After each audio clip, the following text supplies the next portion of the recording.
So here's my title. It's Meta and Loop. Meta and Loop are two very simple tools that I made. And I'll talk to you guys a little bit about why I made them. And then I'll show you what they do. But the central theme here is challenge the monolith. And so we'll get to what that means in a second. So just to show of hands, how many people have built software systems that are comprised of more than one service or piece of software? All right. When you did that, did they all go into the same repository, or did you have one repository per thing? So let's see. Raise your hand if you put it all in one repository. And raise your hand if you put it all in separate repositories. Now, let's put our hands down for a second. How many of you sat around thinking when it was time to do that, should I have many repositories or one repository? Okay. How many of you had to have that thought multiple times because you did this every time you started a new project? Okay, cool. Well, so lots of times, as we all know, when you're starting off a project and you know it's going to grow to be more than just a web server, you have to think, well, how am I going to organize my code? And it's one of those things where you're saying, uh-oh, I don't know what this is even going to be, and I have to make some decision now that's going to have some long, unforeseen impact. Here I go, I'm about to shoot myself in the foot. I've actually done a version of this talk that had a totally different title and a totally different set of tools. In that one, let me get rid of this thingy. That one was called Zero to Scalable in 10 Minutes. And I talked about this thing, a bunch of tools that I used, GitSlave, tmuxinator, and then some other stuff having to do with making a distributed system. But in that talk, I dropped my phone just like that. In that talk, I talked about some of the alternatives that are out there. And some of those alternatives are Git submodules. So Git submodules have been around for a long time. If you want to have multiple repos that comprise a larger either library or a distributed system, you can have one Git repo and then have a bunch of submodules under it. But there's some downsides. You got to learn a whole bunch of new syntax. Git submodule init, Git submodule update. There's all these sync problems. So you could have modifications made to the downstream repo, and it's not obvious exactly what the differences are, because in the top level repo, the only difference you see is that there's a modified hash. You don't even know what all the files are. So there could be one hash that's different, but you've got 1,000 files that are changed. All your stuff's broken. It's totally opaque. There's also Git subtree, which is similar, but even less known. Nobody knows how to use Git subtree. Side note though, Git subtree has some really cool stuff. You can use Git subtree to take a single folder in your repository and split it through your entire history and make it into a new repo and make it disappear, and every change that ever touched those files will appear like they were never in your top level repo.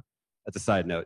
Git subtree is super cool. I would not use it to manage many repos for a distributed service or a library. For the same reasons as submodules, it becomes opaque. There's different commands that people have to memorize, and most devs don't know them. Most devs just know basic Git. So when I did this old lightning talk, I talked about how, oh man, I came across this really cool tool. It's called GitSlave. And GitSlave allows you, it's like a wrapper on top of Git. So instead of saying Git checkout, Git whatever, you say Gits with an S, Gits checkout, Gits branch, all that stuff. And it will multiply that command across all the repos that are below your top level repo. So you can have this top level repo. And they didn't call it this, but I started calling that a meta repo. So instead of having a mono repo where all your code is one place and you have many projects under it, you have a top level repo that's just a Git repo. And then you can have additional Git repos under that. And the only reason that the top level repo doesn't have all your files in it is because the sub repos are Git ignored. So you're using some very simple basic stuff that everybody already understands from Git repos. But there were problems with GitSlave. The latest version of it didn't work on OS 10. It was broken. It wasn't fixed forever. It wasn't even on GitHub for a long time. It was on like old school like Unix tool sharing site. I even just like wrapped it in a npm package and published it to npm just because I got sick of tracking it down. But eventually I just got sick of it altogether and decided, what would I do if I was going to solve this problem with base principles? And And at the time, there was one more tool that came along that looked pretty cool, and that was Lerna, which I think Ori's going to talk about next. Lerna is very cool. It's well supported. It's got a cool drawing. My tool doesn't have a cool drawing yet. That definitely makes it more legit than mine. I need a drawing, and I'll be the first to admit that my code has gaps and could use some maintenance. But I have provenly used it to build large distributed systems in multiple companies, and it works well. Lerna didn't work for me because my code was not all JavaScript. I had infrastructure repositories, I had C repositories, and then I had a whole bunch of Node. So I wanted something that could manage all my repos. And my goal is, how can I make it so that when a developer joins my company, I give them one command that says, you know, this command and this command and this command, and they literally hit enter, wait 30 minutes, and they have a running build of everything. And so that's what we're going to try and figure out how to make.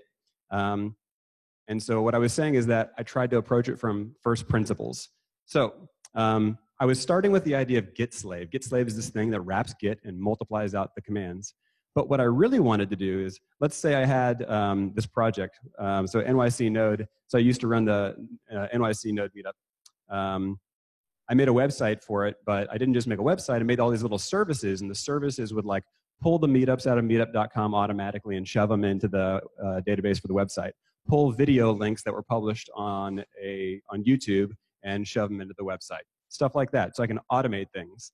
So I ended up having multiple repos. And so when I was asking myself, well, first principles, what do I want to do? Git slave multiplies out these Git commands. Let's make something that can run a single command against a bunch of directories. So that is what gave me loop. And so loop is just a super simple command. It allows you to, on the command line, take a single command and execute it against an arbitrary list of directories.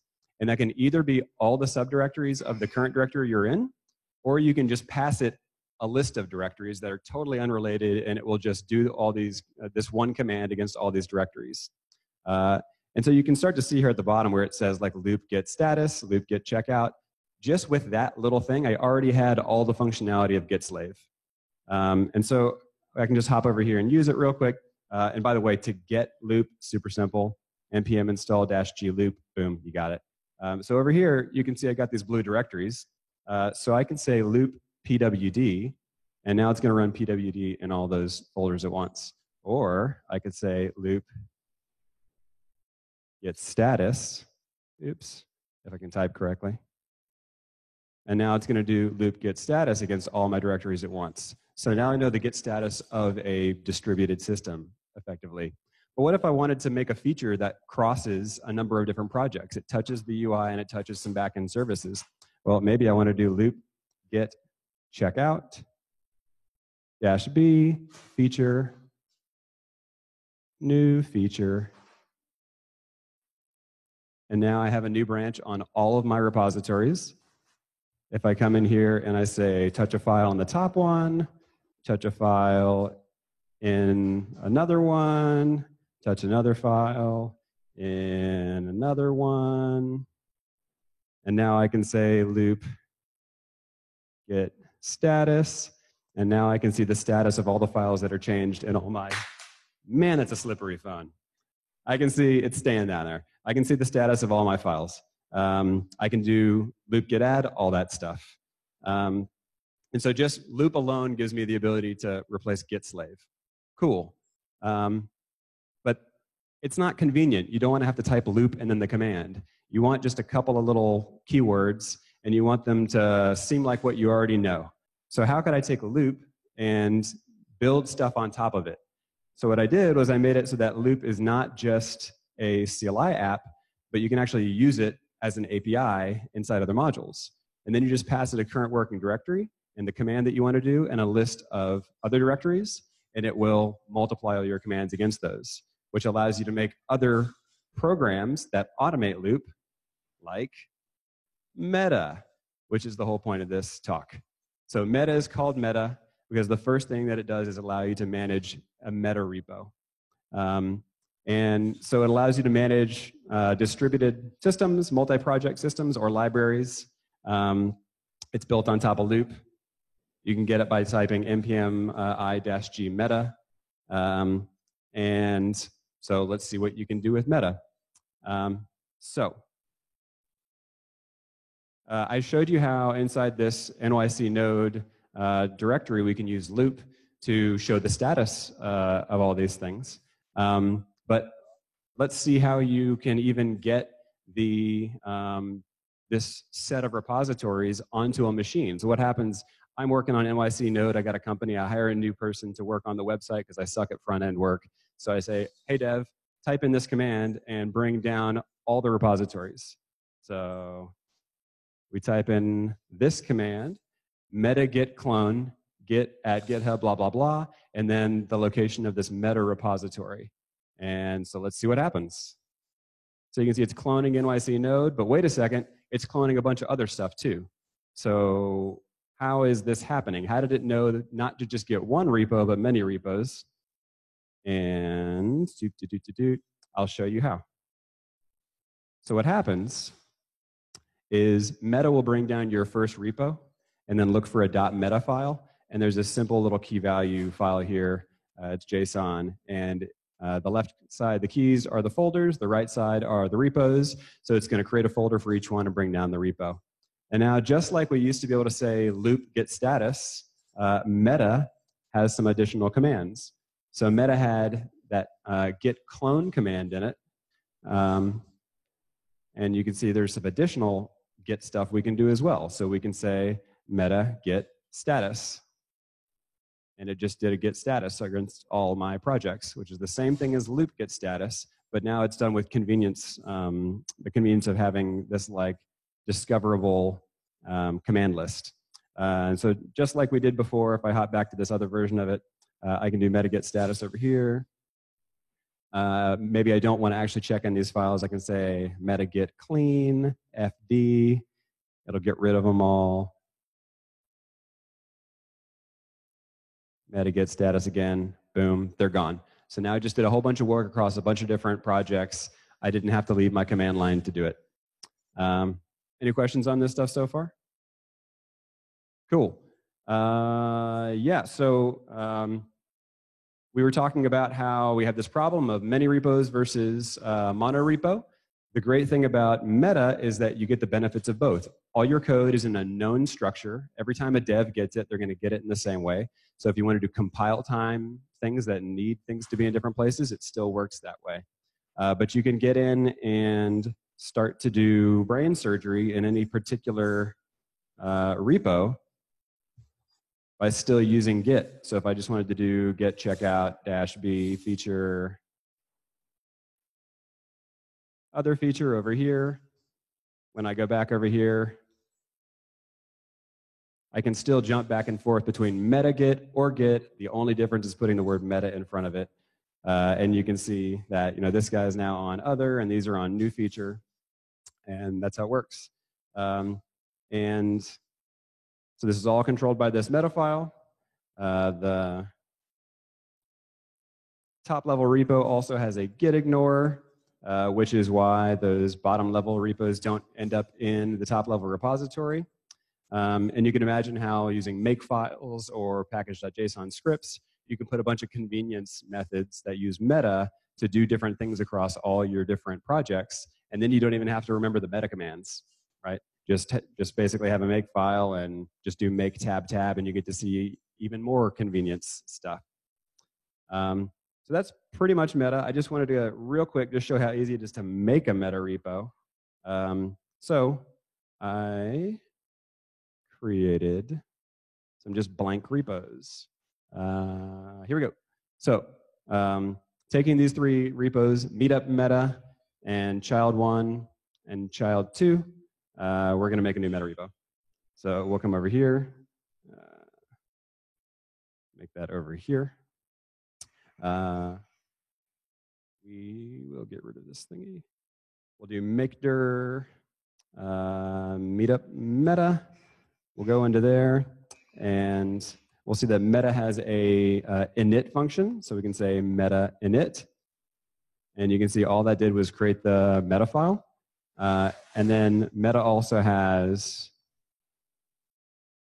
Meta project, which, like I said, I probably need to do some more work on this.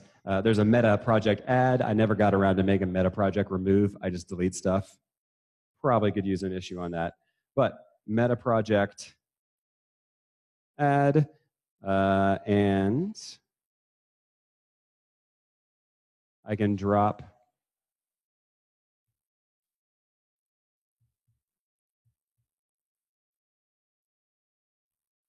the GitHub URL for this project. Oops. Meta project add. We'll call it child1. And we'll see that now it has been added to our gitignore. Oops. We do need to do a git init of our top level repo. But then if we say git diff, oops. Well, I didn't do it afterwards. But you can see that child1 has now been added to our gitignore. Child1's been added to our meta project. So if we say meta git status now, you can see that it shows us both of them. And then we can do meta project add child2. And now it's there. And meta git status. And so now we can use all the different meta features for this. There's one more thing that I want to note about Meta, and in fact, it doesn't just automate Git. It's plugin based. And it can automate any number of commands, and all you have to do is make a plugin for it. So if we go back over to NYC Node, when I do Meta here, you can see the list of commands that are at the bottom. But if we cat the package.json, you can see that it has dependencies of meta.gh, meta.npm, and meta.yarn. So if we do an npm I, what Meta does is it automatically loads plugins that are in the global scope, and then it will also load plugins that are in your project scope.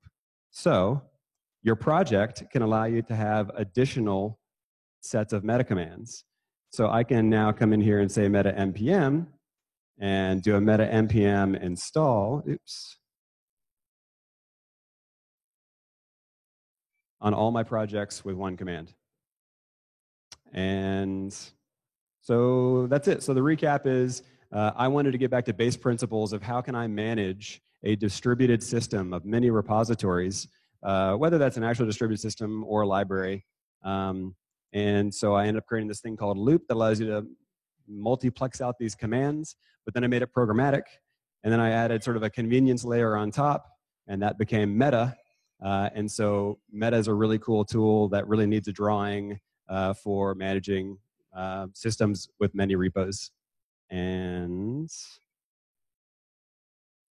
that's my talk. Cool.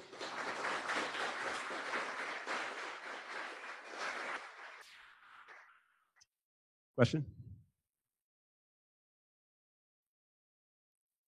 So the question is, can you scope commands to specific directories? So yeah. So with the plugins will only show in Meta in the directory where the plugin is installed with that package.json. So the other thing I didn't mention is you can have meta repos of meta repos. There's no reason that so at our work, we have a meta repo for each team. So we have a hardware engineering team, they have a meta repo. We have a software engineering team, we have a meta repo. Those are all under another meta repo. And in fact, we have multiple meta repos under each of those. It's just turtles all the way down. And so in each of those meta repos, you can install whatever plugins you want. Yep.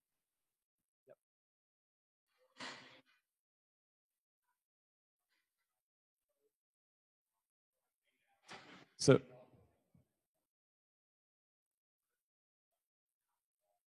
no, you can't. Yeah. So it's it's the antithesis of a monorepo in that they actually are separate repos. It's just multiplexing the commands out on top of it. So yeah.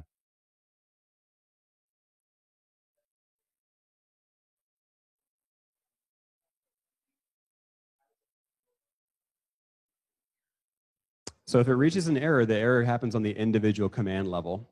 You can pass two different options, which will say like fail automatically, or will say, so there's two options that change how it reports back the exit code. And this is mostly for continuous integration stuff. But you can tell it to fail automatically after the first error and return an exit code. Or you can say collect errors and then return me an aggregate error code of 0 or 1, where it's a 1 if there's any ones, right? Yep. Yep.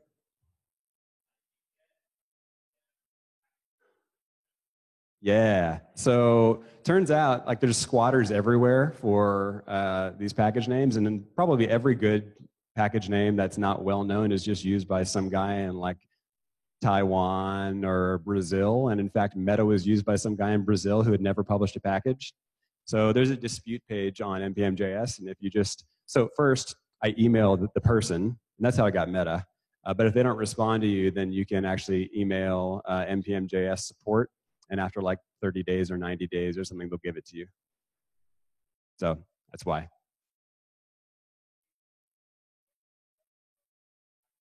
Yeah, it's both. Yeah. Cool. All right. Thanks, everybody.